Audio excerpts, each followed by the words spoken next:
Hi, welcome to our podcast.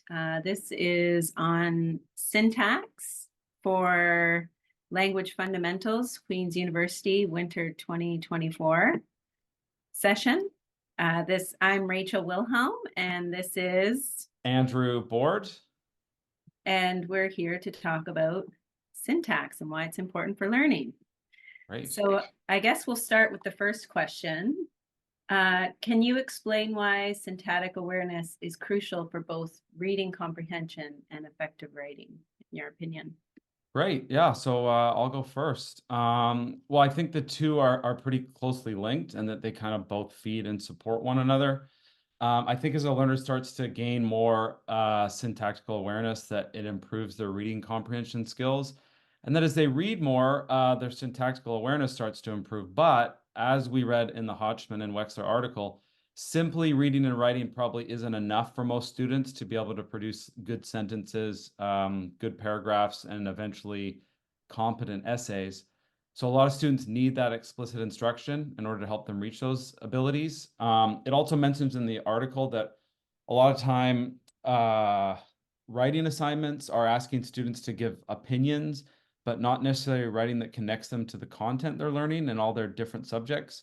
So I think students would benefit from a lot of more purposeful prompts that need more explicit instruction on how to improve their writing. So this means teaching explicitly about subordinating conjunctions so they can produce more complex sentences. It would mean showing them where to put in transition words and what their value is for making their writing flow. And it would also mean showing them how to plan out their writing and also edit their writing. And I really think those last two are two of the most important skills they need to become good writers. I totally agree. And as I really think essentially as teachers, we're developing communicators. So students need to be able to understand what they read and be able to write to be understood. And Hennessy's chapter really dove into this on a linguistic level. It takes understanding parts of a sentence and order of the sentence and grammar rules to really, each part of it is really important, so that the student can understand what the writer is trying to convey, as well as write for themselves. Hennessy also explained that when a student can identify between words, phrases, and clauses within a sentence, they're better able to comprehend what they're reading, which is essential for understanding the main ideas and details and making inferences while they're reading, especially in those content areas. So having an understanding of syntax is so important for both reading and writing. Yeah, and it strikes me that that process is similar to a lot of other things in life too. I mean, if you were learning a sport, you'd learn the fundamentals before you started learning the more complex parts of that sport. So I think we can relate that to a lot of things that we learn in life. Yeah, that was great. Okay, another question we have here. We put, what are some specific ways in which an understanding of syntax enhances students' ability to comprehend written text and express themselves in writing? Well, I agree with Hennessy's article. I think writing skills come from explicit instruction. We also need to give that time for students to practice and expose them to good writing. They need all three of those things to be able to express themselves.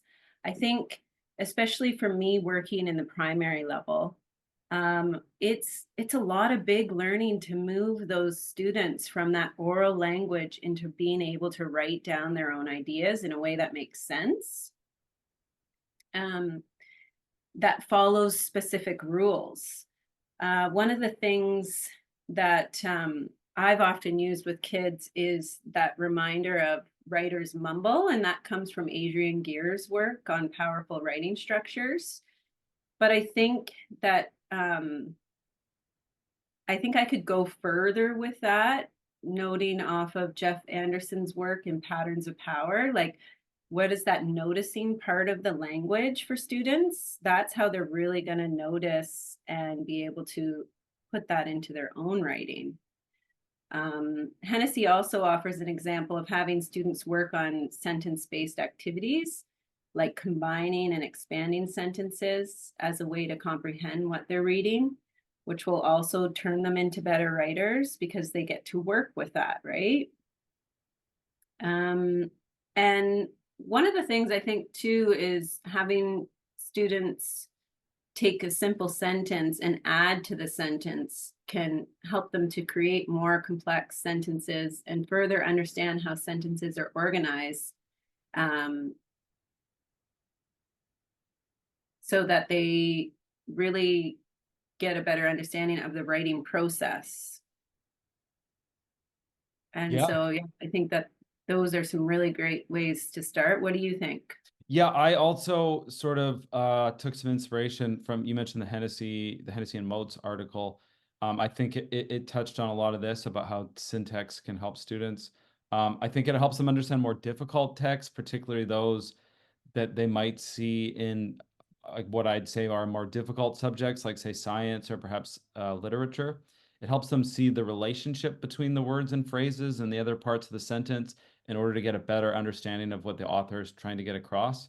Also to identify like key ideas or even nuances that, without some of that awareness that they wouldn't have been able to understand. And then in terms of writing, obviously then they're constructing sort of better and more varied sentences in terms of sort of length and structure, like, complex sentences, and just overall more kind of clarity and purpose to their writing. And then I think another thing it does too, it helps them recognize a lot of these literary tools that writers use. I was just thinking of things like alliteration or euphemisms or hyperbole, juxtapositions, a lot of these kind of stylistic choices that writers use to enhance their writing, to become better writers.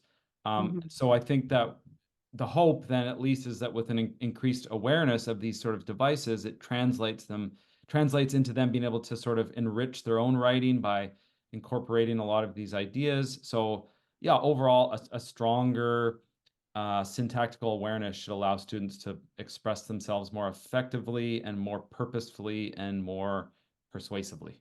Mhm.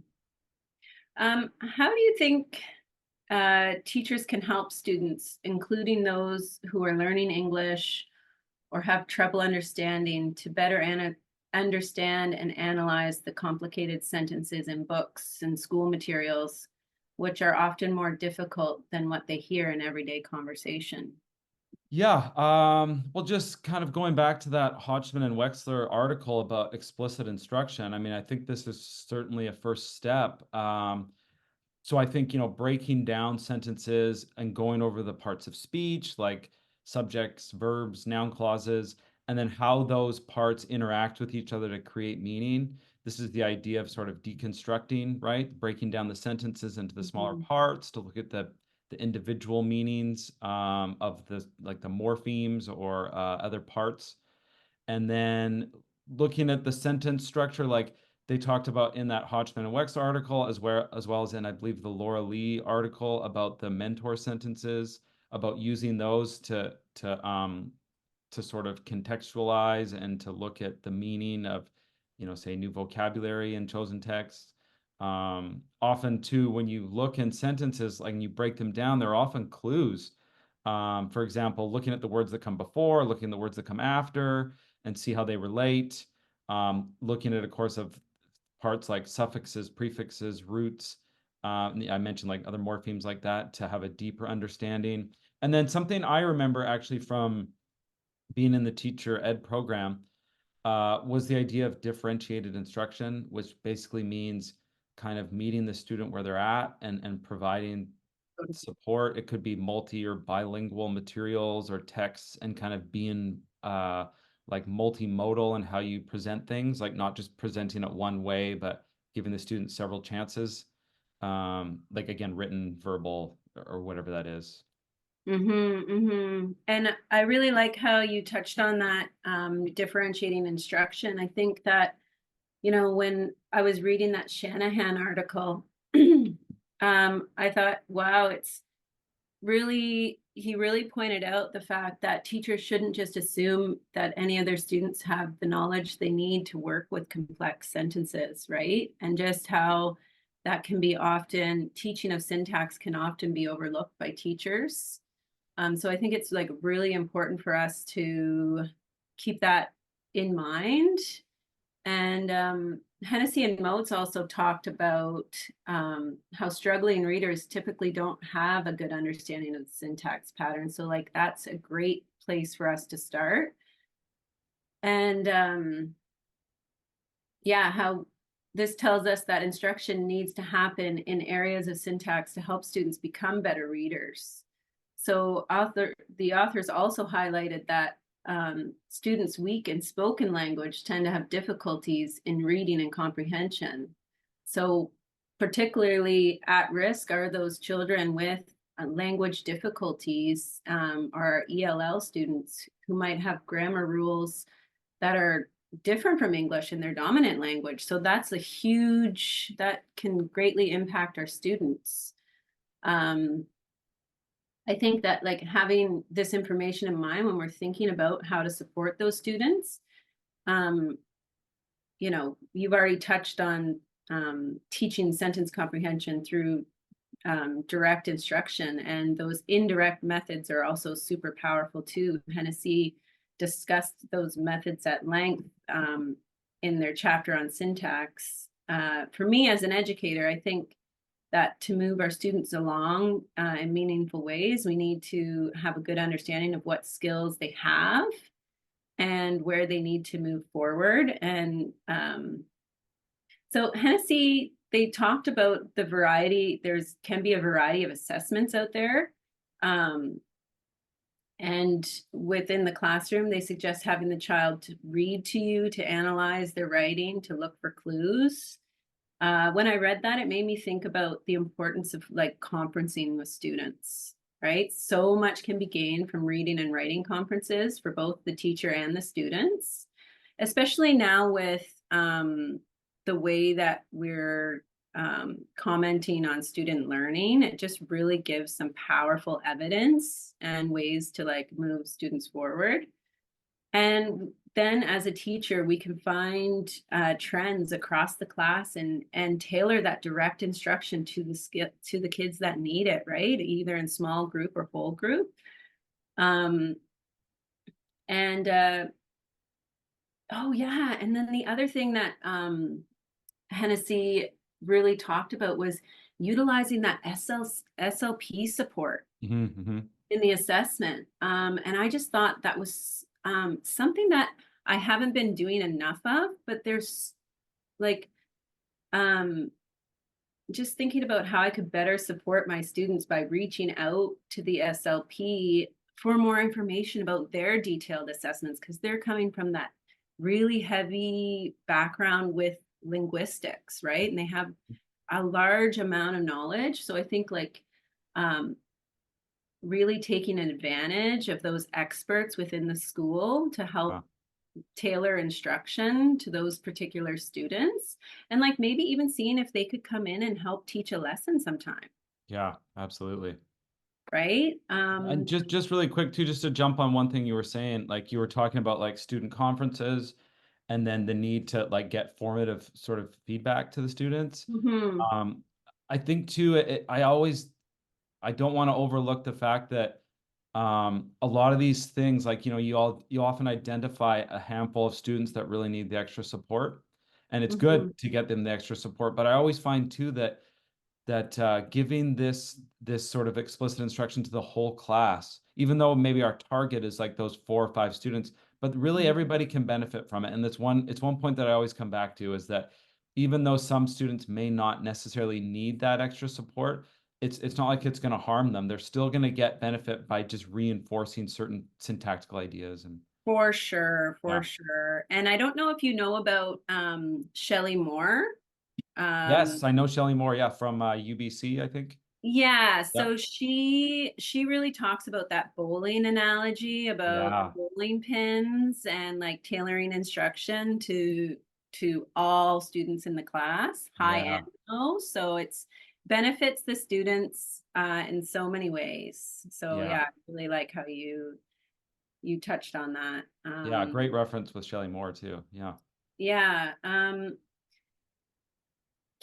let's maybe talk about how rethinking grammar instruction as language study can enhance our students' understanding of syntax and foster curiosity in language. Sure, sure, yeah. Um, Great. Yeah. So a lot of times with explicit, grammar studies, I think it can seem very daunting to a lot of students. I think the Devereaux and Krovitz article brought up some good points about this. I think, first of all, when looking at ELLs, one way to sort of pique their interest might be to look at the syntax between their language and English to kind of see what similarities and differences exist. And the hope here would be that it would just spark more appreciation for sort of linguistic diversity and cultural awareness, not just among those students, but among the whole class. And then, building on that, I think this can be applied to the whole class. I mean, a lot of students have different languages. They might have just two languages that they speak, one in the home, but English could still be their first language. So a lot of times, I know in classes I'm in, there's just a variety of languages in the classroom. And I think we can incorporate all of those languages. And it creates a really unique opportunity to get all the students curious about other languages and cultures and how they work. And then again, comparing that to English. It also might be fun to compare different dialects in English or just even Mhm. registers in English to see how the syntax changes or varies across them. And another benefit of this is that it can then lead to bigger discussions about how language and syntax change depending on who we are or where we are or yeah, things like social class or something like that. And then another idea somewhat related to this is how grammar and syntax have changed over time and who or what has influenced those changes. And again, this can lead to larger discussions that give students a picture of how language is sort of intertwined with society and culture. Yeah, I like how I appreciate how you're bringing it back to like that why for the students. I think like rethinking grammar instruction as language study can really help us bring that why to the students. So they're not this separate entity. And I think that's one thing I notice, like my son coming home from school and saying, I'm like, what did you do today? And he'll say, oh, we had this subject, this subject, this subject, this subject, this subject. And I think maybe um, bringing those things into like this whole body of learning rather than all these separate little Separate, yeah. things, Subjects, yeah. I think is much better for the students. Language study, I think, can provide our students, well, Devereaux talked about providing our students with many entry points into learning language structure. So Hmm. depending on where that student is at, that idea of language study can really give different entry points. So you can tailor that instruction and diversify that instruction because our classrooms are so diverse right now. Oh yeah.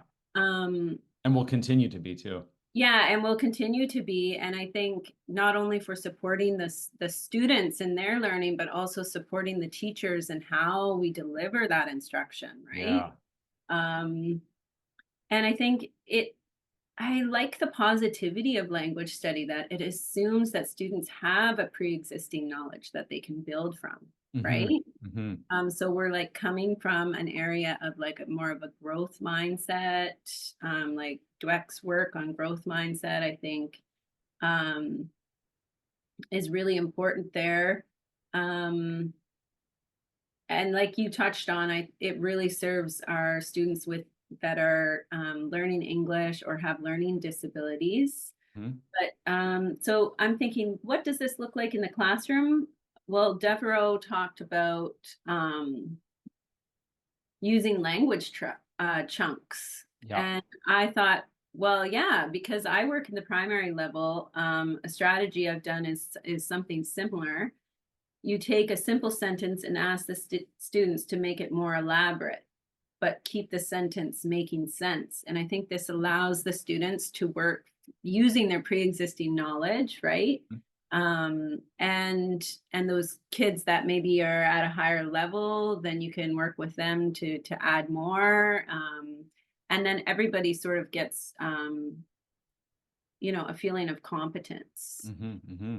And it can be used as a whole group activity, partner activity, independent activity. Yeah. Um, Variety again there, right? Yeah. yeah, and then that questioning piece that Hennessy talked about, like, um, furthering that learning with these sentence activities by using the questions, like asking the students, how did the meaning of the sentence change? Right. Did they add to the sentence? And why did they add it? Right. So, like, Mhm. them explaining what they're doing is Yeah. really going to cement that learning for them.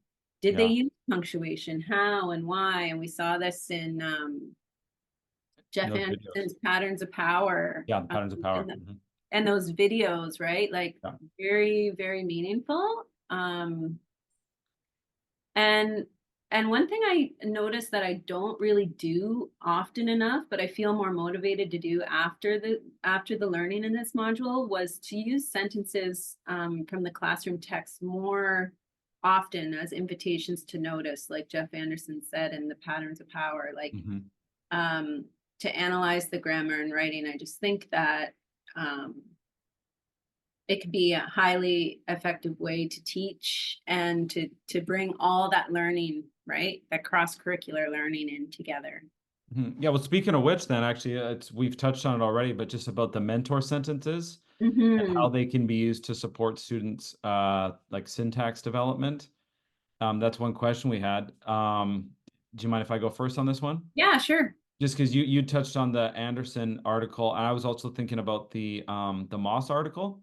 That Mm-hmm. article, she talks about using the mentor sentences and taking them directly from literature as a way to sort of discuss it and break down the parts to get the meaning and then to support a student's writing skills. Um, she talks about this in a way that it gives students a clearer, more direct connection to the grammar rather than the sort of, I guess you could say, the traditional way where grammar is kind of taught in isolation, sorry, and students have very Mm-hmm. little connection to it. I'd personally really like to start doing more of this. Like I've always liked grammar, which I think puts me in the minority of learners anyways, but I find it to be sort of a puzzle that needs putting together and rearranging, and then there's just so many possibilities. So, I think there's more than one way to accomplish, I guess you could say correct grammar and syntax, unlike a puzzle. And so it's always appealed to me. So, I mean, what does this mean really for me as a teacher? I think it means, again, it emphasizes the need to use explicit instruction when it comes to syntax and grammar, such again as Moss talked about with the mentor sentences. I actually quite like the idea of students identifying possible mentor sentences themselves that they've seen in books that Mm-hmm. they're reading and then putting them forward as examples and like having them go, oh, this is a great sentence. Can we look at this as a class and deconstruct it and reconstruct it? And that idea of students taking ownership over over their learning, sorry, I think is really, really powerful because when you can get a student to be the one to kind of initiate the learning, it brings them a lot closer to it. And that's not just with syntax and grammar. I think that goes across all teaching and learning. Like if they can bring forward their ideas, then have the enthusiasm, then yeah, it's so much more meaning. And I think it provides you as the teacher with so much information about what the students understand. Yeah, Like, if they're able to pick out quality sentences and why, like, that yeah, really will tell you a lot, yeah. right, I've in had your that with assessment. ELLs for sure. When they like Yeah. these are older ELLs, so not necessarily like you're talking about like, primary, but older ELLs can point out those sentences. Can you help me understand this sentence? And then I know it's similar to the idea of a mentor sentence. Then I help break down the parts, even going right down to the morphemes, right? Looking at the roots of Mhm. words and going, well, what happens when we put this, suffix together with this root? And then how does that change the meaning from just the root? And breaking it right down. So it's very, very useful. I mean, I think that you touched on a lot there with the mentor sentences and how important they are. I know, like, Lee discussed um really carefully choosing them ahead of time so that you can tailor your instruction to that. Hmm. Um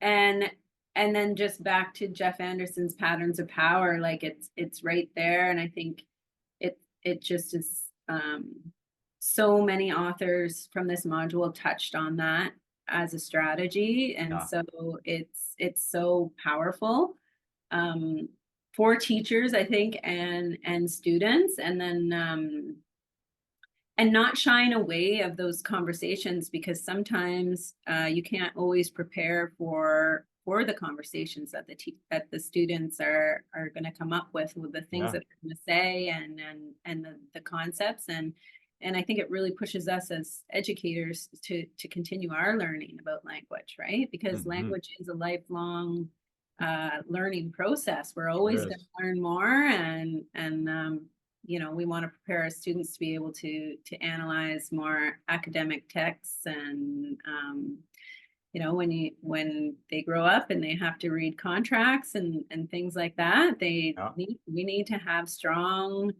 understanding of syntax and language. So Yeah. Absolutely. Yeah, that's very true. yeah, Yeah, should we move on to another question? yeah.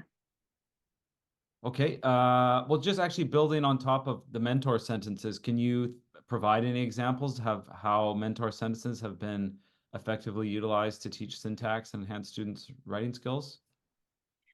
Yeah, so this really made me think a lot about how Hoffman and Wexler, they point out that to create good writers, we need to start them early in elementary school, and we should be focusing on the student's ability to craft and write quality sentences over the quantity of Hmm. sentences that we're having them write. And this made me really think about um, Jennifer Saravello's work. I don't know if you've ever used her. She has the writing Oh, strategies book, okay. but I've seen a number of teachers use this. I've used a couple of her things, but she really focuses and hones in on teaching one specific skill and having the students practice that skill with using it in one Hmm. sentence. So mastering that one sentence before moving on to add more. Hmm. I think if we really give students um, that learning early on, that they're going to be able to apply it into longer pieces of writing, and they're going to be able to notice those parts of sentences and grammar and all of that Hmm. at a younger age. So I think that's how I've seen it done in practice. Yeah. um That sort of idea of scaffolding, like very yeah, carefully scaffolding their learning. Yeah. yeah, Yeah. and not getting swept up into this, it has to be this whole big product. Right. I think you know, can a student write a sentence really well on their own, Hmm. Hmm. right? Are Yeah. they able to transfer that knowledge into writing something more? Because I think, especially in the primary grades, if we focus on that, then when they learn to write paragraphs in grade 4 or 5, then they're going to be better able to do that in a quality way. Hmm. Hmm. Yeah, and then I was also just thinking about too. Well, I mean, you mentioned earlier the Anderson videos, and Hmm. I was just thinking about them, like just how they can be effective, and that it allows students to sort of kind of mimic those sentences or copy them, and so that Yes. they begin to internalize it and produce it themselves. And I really related it to how a musician develops their musical abilities. Like when you're starting out as a musician, you learn to play other musicians' works before you Yeah. develop your own style, right? You're copying, you're directly covering other artists. And then I think that's very similar to how a writer picks up their skills. I mean, you imitate how others write before you can make it your own and then start Mhm. producing, good sentences and paragraphs and so on. Yeah, and the students are getting that guided practice, Yeah, right? yeah, And they're building confidence, right? So absolutely. then they're going to want to take risks and put it into their own writing. Right. And then of course we all know that you learn through your mistakes. So even if they are making mistakes, it creates such a good opportunity to kind of like, okay, let's think about together, why is this a mistake, or why does this not work or convey the meaning that you're intending it to have. So yeah, I And think that's I think too, like bringing it back to that Hoffman and Wexler, they really stressed that when writing tasks are connected to content areas, the students greatly improve their understanding of the content and become better able to express their learning through different forms of writing. yeah. Um, and so I think, yeah, by being able to spend the time to really focus in on those writing skills, but Hmm. at the same time, they're learning those content areas. Yeah. So it's like a really cohesive way for the students to learn, I think.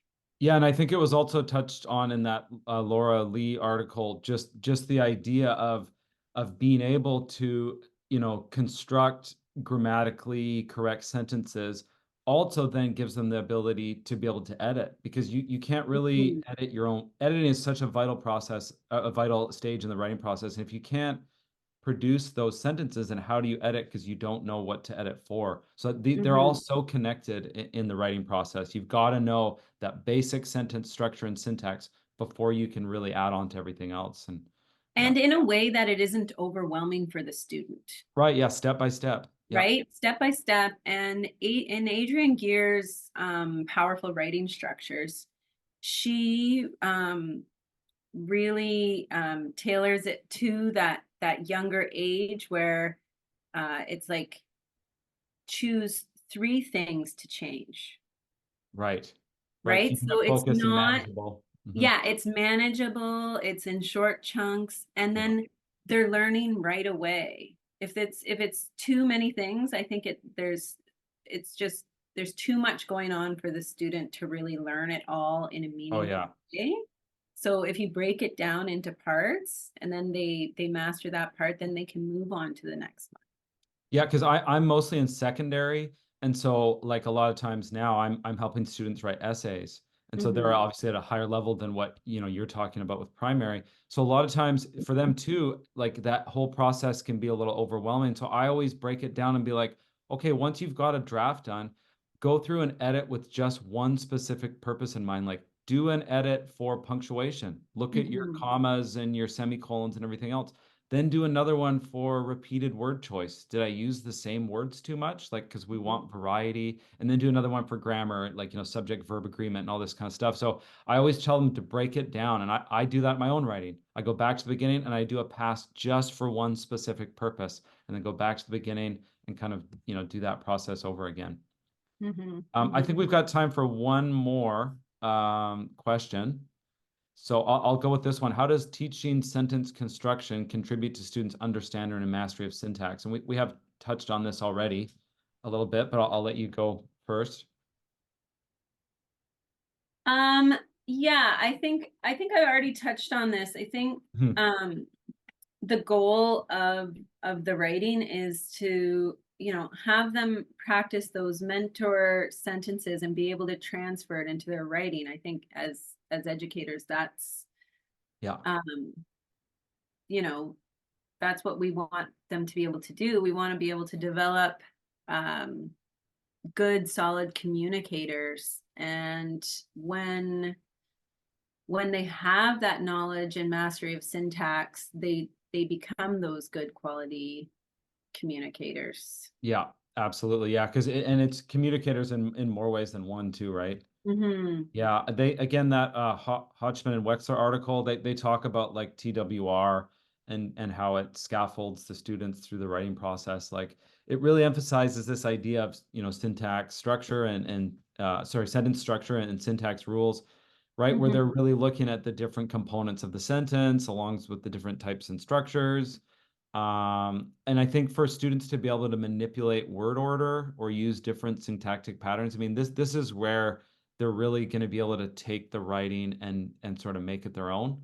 Like, Hmm. like a good way to practice, I know I've done this, is you give students like a sentence fragment, and then you ask them to combine different sentence parts with specific grammar components, like like a coordinating conjunction or subordinate clauses, and Hmm. this way you can work with them and talk about like, oh, well, this one you did well, but this one doesn't work. And let's think about why it doesn't work. And that way, you touched on that earlier too, is like giving them the why rather than Yeah, just saying, oh, that's not correct or that's yeah, grammatically incorrect or whatever. It's like, no, you help me figure out why that this is yeah, incorrect. And it's such a more powerful way of learning. And it really yeah, considers the and whole let's person.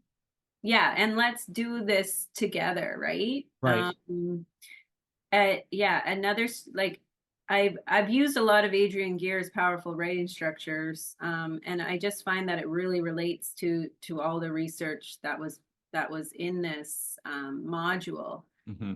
And what I did was I used her strategy sentence shakeup. So it's very similar Oh to yeah. what you just touched on. Yeah. Yeah. But you have the students choose one sentence from and then from their writing and shake it up, make it more interesting. And this can Yeah. be modeled, Oh yeah. just in the same way Anderson does the opportunity to notice Yeah. Yeah. patterns of power. Yeah.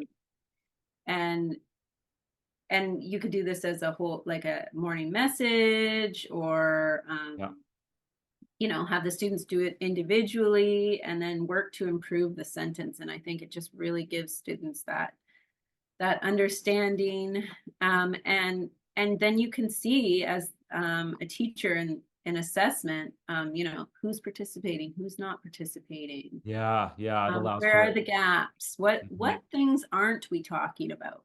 Yeah. Yeah. That's What areas of grammar or syntax aren't we talking about? And totally. Yeah. how can we put those into our lessons? Great. Yeah. Allows you as the teacher to identify it. And yeah, it's great. It's very Yeah. helpful. Well, I think this is probably a good place to wrap. Hmm. So thank you for listening and watching, I guess, to our podcast on syntax. Thank you very Yeah. much. Thanks.